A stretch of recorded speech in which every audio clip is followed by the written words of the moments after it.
Welcome to Markets Now. I'm Michelle Rook along with Bryan Doherty with Total Farm Marketing. Mostly higher prices on Friday with the exception of cattle and new crop corn futures. And Bryan, we did see a really ugly week in the grains. We did try to bounce in a lot of parts of the grain complex on Friday. How much of that was just like end of the month short covering because we're just so oversold?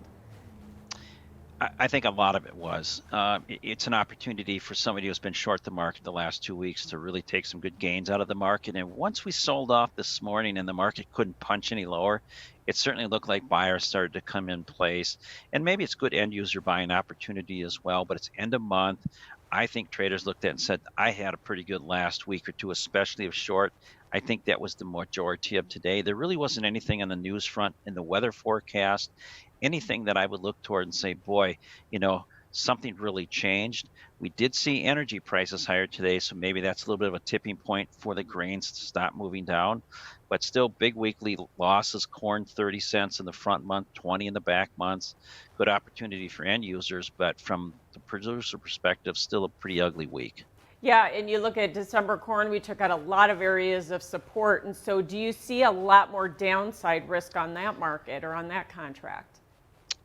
Let me answer that in a two-phase answer. Yes, in the long run, because when you look at where we were last year at this time, and you look at sort of the unraveling of the war premium, supply chain disruption premiums, you look at the increased corn crop production out of Brazil, and you look at our export market, there's just not a friendly, bullish story today. So if the weather remains cooperative, I think there's more long-term downside. Still looking at something close to $5, maybe down to $4.50 in December corn, assuming 92 million acres and assuming 181 bushel yield. Those are the numbers you're going to get on the May report. So the May report's going to be heavy.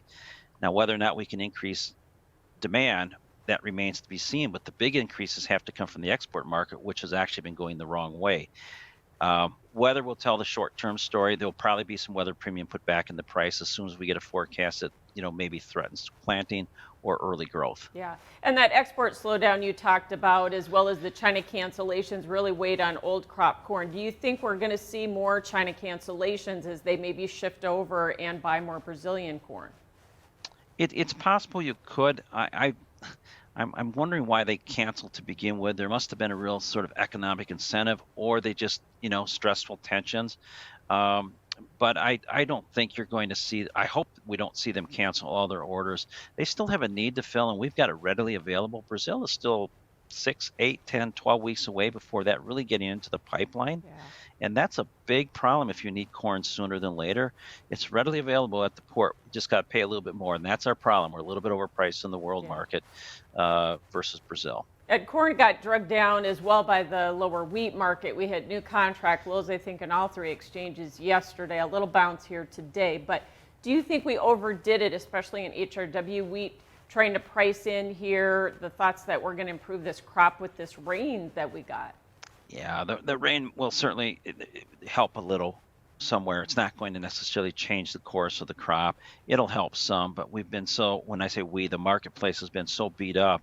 And I think if you look at corn and wheat in particular, you're looking at markets that are beat up, and there's what I call unintended selling. So the trade, when you look at the funds, are very short the wheat market, and they're adding to positions. They're making money being short. When you're making money, you just keep doing what you're doing, keep adding. There's not enough commercial business under that to absorb those sell orders, and it gets to a point where it just gets exasperated, and maybe enough is enough. I don't know if we've quite reached that in wheat looking at the acceleration, but if you look at stochastics and some of these other indicators, we are way into the oversold territory, and it's a market that's primed at least for a strong correction, and that should pull corn up with as well. It's too early to put corn much lower. There's no weather premium in corn. It's below the cost of production and below what the USDA says the average yearly price will be for farmers. Yeah, it'd be nice to get a little demand to help with the lower wheat market and stimulate that as well. Now, soybeans actually had probably the best week. We weren't down as much as corn and wheat, and we did hold some key support areas on the charts. Meal ended higher on Friday as well, which was helpful. Do you think that market will hold support, or is it just a matter of time? I think it'll hold support for now. Unlike the corn market, the quarterly stocks and acreage numbers were supportive for soybeans. So a little bit less acres and about 70 million bushels of beans that weren't accounted for in the quarterly stocks that need to be accounted for somewhere. So whether the USDA starts to pull those out of exports, maybe, but ultimately that's a really snug carryout right now. We're at about 210 million. We need to find some more bushels to add that carryout number to get the market comfortable with selling off from here. So I think the bean market is real close to finding maybe it's seasonal or kind of late winter low here, Okay. factoring in the southern hemisphere crop. All the weather uncertainty is ahead with producing this year's crop. Yeah, that's what I was going to ask you. Is the southern hemisphere crop all worked in here yet? I mean, they've just undercut us so much. Well, I was going to say yes and no. The size-wise, probably big crops get a little bigger, but from a price component, we're still overpriced versus Brazilian crop. Now, the Brazilian crop in part gets cheap because the farmers don't have enough storage space, so they have to load it into the marketplace.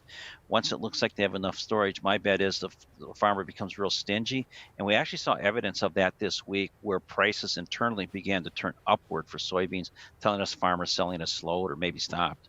Gotcha. So cattle market mostly lower here today, and it looks like we're still in this consolidation phase, but honestly, we held up pretty well considering the limited cash trade we had looked like it was lower, and you've had all of this bearish economic talk again this week. Right, all the bearish economic talk, but in the end, cattle prices are really well supported. Right. You've got strong cash. You got choice cuts over $300. You got select coming right up underneath those. You got 180 in the country. You've got some adversity with weather here in the last couple of weeks. Maybe some weight gain issues with some of these snowstorms. To me, it looks like a green light yet. Retailers still appear to be buying, and while I'm concerned that pork is a strong substitute for beef, it doesn't look like the consumer has moved to that direction yet. And since you mentioned pork, we had, I think, a $5.50 rally for the week in June hogs. Is that finally confirmation of a bottom here? I think it is. We've sold off really hard, but when I say I think it is, I don't want to go out on a limb and say it is because I'd really like to see that cash index market start to turn around and the cash market start to lead a surge.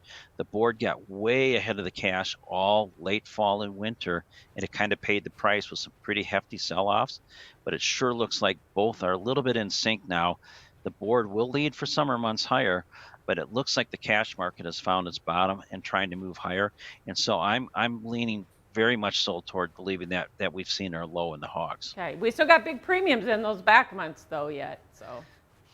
Well, we do, and producers need to recognize that. They need to take Okay. advantage of that and work strategy, not so much just look at the outlook. You've got premium to work with. Sounds good. Thanks so much for joining us, Bryan Doherty with Total Farm Marketing, and you can subscribe to my Markets Now podcast for more.